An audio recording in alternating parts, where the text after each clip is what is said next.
अस्सलाम वालेकुम। अपने प्यारे दोस्तों की खिदमत में एक नए डिज़ाइन के साथ हाज़िर हैं। आज का जो हमारा ये खूबसूरत सा डिज़ाइन है, इसमें ये हमने जो शीशे हैं वो लगाए हैं। आप ये वीडियो मुकम्मल देखिएगा और ये डिज़ाइन आपको बनाने में बहुत ही आसानी होगी।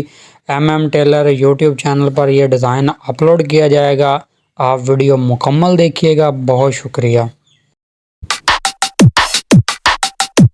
चलें दोस्तों, वीडियो शुरू करते हैं।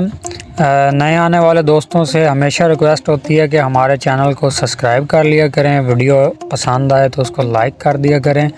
इंशाल्लाह ये वीडियो आप मुकम्मल देखिएगा और ये खूबसूरत डिज़ाइन आप आसानी से बना सकते हैं।